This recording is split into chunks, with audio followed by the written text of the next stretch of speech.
Imagine a peaceful coastal area where waves gently lap against the sand. A place where wealthy families seek refuge from the hustle and bustle of big cities. Sounds like the perfect place to unwind, doesn't it? But beneath this idyllic facade, a dark secret has lain hidden for more than a decade. When a simple disappearance sparked an investigation, no one could have imagined that they would eventually uncover the trail of one of the most meticulous serial killers in American history. The authorities, following seemingly unconnected leads, uncovered a terrifying truth: countless women had been silenced, their stories cut short by a man living a perfect double life. Welcome to the case that became known as the Long Island Serial Killings, a true story of how evil can lurk in the most unlikely places. If you haven't subscribed to our channel yet, don't waste any more time. Click the subscribe button now and turn on notifications so you don't miss any true crime stories like this one. Every subscription helps us continue to bring these cases to the attention of victims with the care and respect they deserve. This story is based on articles and documentaries on the subject. We do not intend to sensationalize or disrespect the victims and their families, so some graphic details will be omitted. The investigation into this case spanned more than a decade, so we will focus on the most relevant aspects that led to its resolution. It all started with the disappearance of Shannon Gilbert, a 24-year-old escort. On May 1, 2010, Shannon went to meet a client in Oak Beach, Long Island. During the early hours of the morning, she apparently suffered a panic attack, ran out of the client's house, and disappeared into a swampy area in the region. Before she disappeared, Shannon made a distressing call to emergency services that lasted 23 minutes. During the call, she desperately repeated that someone wanted to take her life. When the police arrived at the scene, they found no sign of the young woman. Shannon Gilbert's case has already been covered in another video on the channel, with all the details about her mysterious disappearance. 7 months later, on December 11, 2010, police finally decided to conduct a more extensive search of the area where Shannon had last been seen. Using specially trained human remains detecting dogs, authorities searched the area near Ocean Parkway. Soon, one of the dogs pointed to a specific location where, to investigators' surprise, the remains of a woman were found inside a burlap sack. Police quickly determined that it was not Shannon, as the woman found did not have the prosthetic jaw that Shannon had worn. As forensics officers examined the area, they discovered 3 more bodies, all wrapped in burlap sacks and spread out about 500 feet apart along the same highway in the area known as Gilgo Beach. This disturbing fact revealed that a serial killer was operating in the area, using it as a location to dispose of his crimes. Gilgo Beach is an area located in the state of New York, in Suffolk County. It is a sparsely populated area, with only 185 residents according to data from 2020. Most of the inhabitants are upper middle class, seeking tranquility away from the big cities. The area has extensive marshlands, which explains the low population density. During the summer, the beaches attract some tourists, but even so, it remains a relatively unknown place. The 4 victims found were identified after extensive investigations. They were Melissa Barthelemy, Maureen Brainerd Barnes, Megan Waterman, and Amber Lynn Costello. They all shared similar characteristics in their life stories and in the way they disappeared. Melissa Barthelemy was born in 1985. From a young age, she showed determination and dreamed of a better life. In high school, she got involved with people who had a negative influence on her, which led her family to send her to live with her father. After some problems, including driving without a license, she returned to live with her mother in Buffalo, where she reconnected with the same group of troubled friends and began a relationship with a drug dealer. Melissa dreamed of opening her own beauty salon, but she was struggling financially. She received an offer to work in the Bronx, believing it would be an opportunity to fulfill her dream, but discovered that she would actually be exploited as an escort. Due to a lack of options to support herself, she ended up accepting that reality. She advertised her services on Craigslist using the pseudonym Chloe. On July 12, 2009, Melissa disappeared after telling a friend that she was meeting a client that night. She was last seen sitting in front of her apartment in the Bronx, waiting for her client. The police only accepted a missing person report 2 weeks later. Melissa's sister, Amanda, who was only 15 at the time, began receiving disturbing phone calls from an unidentified man. Using Melissa's phone, the man made vulgar comments, claimed to have murdered Melissa and threatened the family. These calls continued for weeks, increasing the family's suffering. The police tried to trace the calls, but the criminal was cunning. He made calls that lasted less than 90 seconds in busy urban areas, making it impossible to trace them, which, at that time, required at least 5 minutes of connection to be effective. Maureen Brainerd Barnes was born in June 1982 in Connecticut. She was the eldest daughter of Marie and Robert Senecal, but she was considered less mature than her siblings, often lost in fictional worlds. She grew up in Groton and was known for her intelligence and dedication to her studies. In her adolescence, however, her academic performance declined due to problematic relationships. At 17, Maureen had a child and dropped out of school to focus on motherhood. She later married her daughter's father and managed to complete high school, demonstrating her determination. Years later, she divorced and had another child in a new relationship that also failed. With 2 children to support, she worked in several jobs as a croupier in a casino, as a supermarket attendant, and as a gas station attendant. Facing financial difficulties and facing eviction, Maureen turned to escort work, advertising her services on Craigslist under the pseudonyms Juliana and Marie. She traveled frequently to Manhattan, where she served clients in hotels, knowing that she would receive higher rates there. In July of 2007, she went to New York with a friend to work.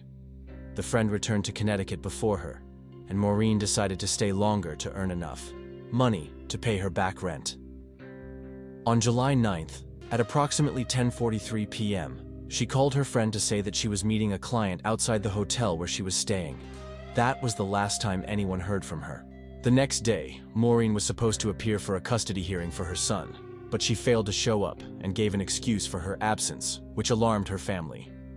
She was reported missing on July 14, 2007, when a friend reported the case to the Norwich police. Due to a lack of evidence, the investigation did not progress. Later, this friend received a call from an unidentified man who claimed to have seen Maureen working at a nightclub in Queens, but did not provide an exact location and never contacted her again. Megan Waterman was born in January 1988 in Portland. From an early age, she faced significant challenges. Her parents were divorced, and she lived with her mother, who was an alcoholic and neglectful. Her maternal grandmother filed several complaints until she was granted custody of Megan and her brother. But the young woman had already experienced traumatic situations that made her violent and troublesome, often getting into fights. At 17, Megan became pregnant. After her daughter was born, she became calmer and more dedicated to motherhood. Despite the adversities, she was described as loving and committed to her daughter, valuing simple moments like reading stories, watching movies, and playing with her. Due to a lack of job opportunities, she turned to escort services to support her daughter, advertising on Craigslist. In 2008, she was arrested after the police found drugs in her apartment. Since the police had raided her apartment without a warrant, a deal was made: if they paid $50,000, the charges would be dropped. In June 2010, Megan traveled to Long Island with her boyfriend, who was also acting as her agent. They knew that there she would be able to get more money, which would make it easier to pay the bills needed to settle the criminal case. She stayed at a hotel in Hopoge, about 15 miles from Gilgo Beach, leaving her daughter in the care of her grandmother. On June 5, 2010, Megan informed her boyfriend that she was going out and would return later, without specifying whether she was leaving for work. When she did not return the next day, her boyfriend realized something serious had happened. But due to his own criminal history, he hesitated to contact the police immediately. He waited 3 days before calling her family, who at that point were not concerned, believing that her absence was work-related. She was officially reported missing on July 8, 2010. Amber Lynn Costello was born in February 1983 in Wilmington, North Carolina. Unlike the other victims, he was born into a financially stable family and received everything his parents could offer. Her parents were loving, and she had a strong bond with her younger sister. Tragically, when Amber was just 5 years old, a 26-year-old family friend whom her parents trusted to look after the girls abused her during an outing. This devastating event tore the family apart. The mother suffered a mental breakdown and was hospitalized. The father turned to alcohol, and the older sister, aged 19, took on the responsibility of raising Amber. A friend offered the sister a job at a supposed massage parlor, which was actually a place where women worked as escorts.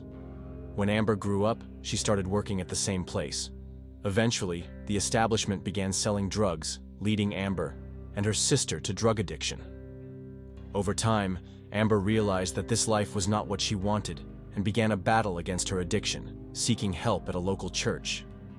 Despite the difficulties, she was described by family and friends as a caring person with deep faith. She actively participated in religious activities, sang in the choir, helped in the church nursery, and was married twice, her second husband being Donald Costello, from whom she adopted the surname. Unfortunately, both of her marriages ended, and throughout her life, Amber struggled with addiction, alternating between periods of sobriety and relapses. In 2010, she lived in West Babylon, New York, sharing a house with other people who were also struggling with addiction. She advertised her services as an escort on Craigslist, reportedly earning upwards of $1,000 a day. On September 2, 2010, Amber left her home to meet a client who had offered an extraordinary sum for her services. This man contacted her since the morning of that day, insisting on meeting. His persistence was so great that Amber initially refused, but eventually relented when he offered approximately 6 times the usual amount. One of this client's requirements was that she leave her cell phone at home and go alone. This was the last time Amber was seen. Since she lived with other drug addicts, her absence was not immediately noticed. Her family believed she might be in a rehabilitation center, and her disappearance was only reported almost a month later. The news that a serial killer was operating in the Long Island area caused panic among residents. Police faced intense pressure from both the public and authorities to solve the case quickly and prevent further crimes. The remains of the 4 victims were already in an advanced state of decomposition, and no significant forensic evidence was initially collected. By coincidence, or at the request of the perpetrator, none of the victims had shared details about the meeting location or the identity of the client before disappearing. Police reviewed the victims' phone records, but nothing relevant that connected them to a single person was identified. Craigslist conversations were also checked, but the emails used were fake and disposable, making them impossible to track with the technology available at the time. Authorities returned to the area where the bodies were found to conduct further searches, hoping to locate additional evidence. In March 2011, during these searches, more human remains were found. One of them was identified as Jessica Taylor, born in 1983 in New York. Jessica had a vibrant and determined personality, but she faced significant challenges throughout her life. As a teenager, she began using drugs, becoming dependent, and to support her habit, she began working as an escort. In 2003, she lived in Manhattan and continued in the same profession. On July 21st of that year, she mysteriously disappeared. 8 days later, parts of her body were found in a remote area of Manorville, Long Island, but it was not possible to identify her at the time. It was not until March 2011, during the investigations related to the Gilgo Beach 4, that other parts of her body were found, allowing her identification. The police discovered that her case had occurred 8 years before the other victims. Another woman was found nearby, but was not identified at the time, being referred to only as Jane Doe 6 or victim number 6. It was later discovered that parts of her had already been found in November 2000. It was not until May 2020 that she was identified as Valerie Mack, born in 1976. Valerie passed through several foster homes, and few details about her life are known. It is only known that, as an adult, she settled in Philadelphia, Pennsylvania, where she also worked as an escort under the false name Melissa Taylor. In the year 2000, she left to work and did not return. Other human remains were found, including a person of apparent Asian descent, aged between 17 and 23, who had probably been at the scene for between 5 and 10 years. There were no missing persons records matching this description, and she was referred to as Asian Jane Doe. To this day, this person has not been identified. The remains of a child between the ages of 18 and 32 months, known as Baby Doe, were also found. There were no signs of abuse, and the child was wearing 2 small hoops and a necklace. As the only victim of this age, police believe she was simply in the wrong place at the wrong time. Days later, police found another unidentified woman, referred to as Jane Doe 7 or Peaches due to a peach tattoo. She wore jewelry similar to the child's. In 2020, DNA tests revealed that the two were related, leading police to believe that they were mother and daughter. Interestingly, The mother was found 7 miles away from her daughter. Another victim was found in parts in the Fire Island area and was dubbed Fire Island Jane Doe. Because of the different times the victims disappeared, some in 1996, others as late as 2010, and considering that the Gilgo Beach 4 were found whole in burlap sacks while the others were found in parts, police initially theorized that the site was used as a dumping ground by 2 different killers. For some investigators, however, it was too much of a coincidence that 2 killers would choose the same place to dispose of their victims, especially considering that they all had similar profiles. The suspicion then arose that a single serial killer had been attacking women who worked as escorts since at least 1996, approximately 15 years, in such a professional manner that no one suspected his existence until the discovery of the bodies. The theory was that the killer had started out dismembering his victims, but over time he became more confident, simply leaving them whole in bags. The case became known as the Gilgo Beach serial killer, the Long Island serial killers, or the Craigslist killer, since all of his victims used the site to advertise their services. Over the years, the police did everything they could to identify the criminal. Dozens of men were considered suspects, investigated, tested, and dismissed due to lack of evidence. Early in the investigation, the FBI offered to help, but Police Chief James Burke declined assistance, saying his department had the capacity to solve the case. What no one knew was that Burke was corrupt, with a career marked by controversy and involvement in bribery schemes with government officials. Furthermore, although he was married, he frequently used escort services. Shortly after the victims were discovered, Burke's car was stolen by a man named Christopher Loeb, who found stolen property, ammunition, and pornographic material inside. When Loeb was arrested, Burke treated him in an unusually violent manner, subsequently covering up the incident and pressuring other officers to lie about what happened. During his tenure as police chief, Burke prevented investigators from other departments from assisting in the Gilgo Beach case, fearing that they would learn details about his car theft and inappropriate behavior. As a result, the investigation made little progress in the early years. Burke was not discovered until 2015, after a tip-off. He resigned from his post in 2016 and was arrested on several charges, including conspiracy to obstruct justice and interfering with the investigation of the Long Island crimes. He was sentenced to 46 years in prison. Due to Burke's conduct, the police investigated his possible involvement in the murders, but he was eventually ruled out as a suspect.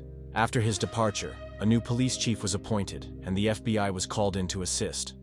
Several agents joined forces with the aim of capturing the person responsible for the crimes and preventing further cases.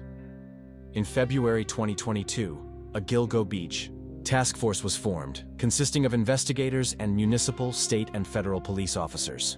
The first action was to analyze the last phone calls received by the victims, using new technologies to identify the owners of the phones or the locations from where the calls were made, cross-referencing all this information. This approach paid off. Melissa, Amber, and Megan's records showed common connections from downtown Manhattan to Massapequa Park on Long Island. While reviewing case documents, investigators found a crucial clue that had been overlooked: a statement from Amber's roommate, David Schaller. David reported that the day before Amber disappeared in September 2010, he returned home to find her hiding in the bathroom while a man yelled outside. David intervened and confronted the man, who eventually drove away in a pickup truck parked near the apartment. Another witness, likely a neighbor, confirmed seeing the same truck on the day of Amber's disappearance. David provided details of the vehicle and even helped create a sketch of the man, but no one had verified this information at the time, possibly due to Burke's interference in the investigation. In 2022, the task force identified the owner of the truck, a man who had addresses in the same areas from which the criminal's phone calls had been made. The sketch created by Amber's friend bore a striking resemblance to this man. To confirm their suspicions, police conducted surveillance of the suspect's home and collected DNA samples, which were compared with hairs found in the burlap sacks. The result was positive. On July 14, 2023, police announced that they had positively identified the culprit in the Long Island murders, Rex Hoyerman, age 59. Initially, forensic evidence linked him to the cases of Megan, Melissa, and Amber Costello. Since Maureen had been found with the other 3 victims, he was also considered responsible for their disappearance. The Gilgo Beach 4 had finally had their case solved. Rex Heuermann was born in February 1964 in Long Island. From an early age, he showed an interest in architecture and construction, renovating furniture in his garage during his childhood and adolescence. He graduated in 1981 and later deepened his knowledge in architecture. He began working as an architect in 1987, and in 1994 he opened his own architectural consulting firm. His firm provided services to a variety of clients, including major corporations, and he was recognized for his ability to interpret complex building codes. Some sources claim that he once worked for Donald Trump. Over the course of his career, Rex had accumulated over 30 years of experience, and his firm was known for providing services to a variety of municipal agencies, nonprofits, construction companies, and individual property owners. His professional reputation was solid, and he was frequently sought after for his expertise in construction and regulatory matters. Rex lived in his childhood home in Massapequa Park, Long Island, with his wife, to whom he had been married since 1996, and their 2 children. He had previously been married between 1990 and 1991. His neighbors described him as a reserved person who rarely interacted with the community. He was seen as rude, to the point that parents in the neighborhood instructed their children not to bother him, even on Halloween. Rex was also an avid gun enthusiast, collecting several models, hunting, and frequenting shooting ranges. Despite his active professional life, he maintained a low-key personal profile. During all these years, he never raised suspicions, never changed his behavior, and never acted strangely, which left his family in complete shock when he was arrested. The Long Island killer was known to have called at least 3 of his victims, family members, making threats and revealing details of the crimes. Police discovered that Rex made these calls during his lunch break or after work. Call traces matched his office and home addresses, and the phones were confirmed to be his property. Rex's computer history revealed over 200 internet searches related to the Gilgo Beach 4, and he also had photos of the victims' family members. Initially arrested and charged with all 4 crimes, new evidence began to emerge as the investigation progressed. Forensic evidence linked him to 3 other cases: Jessica Taylor, Valerie Mack, and Karen Vergata, as well as Sandra Costilla, a case previously unrelated to the Gilgo Beach crimes. Rex has maintained his innocence from the beginning, but he remains in custody while the investigation continues.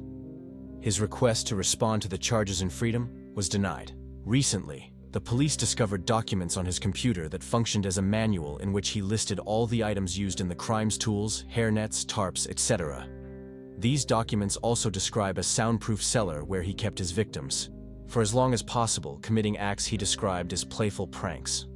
Although the documents do not name the victims, there are references to locations where some of them were found. The notes reveal a conscious effort to control every aspect of the crimes, from the selection of victims to the disposal of evidence, demonstrating meticulous planning. These findings led investigators to conclude that Rex carefully planned every step, including where he would dispose of the bodies.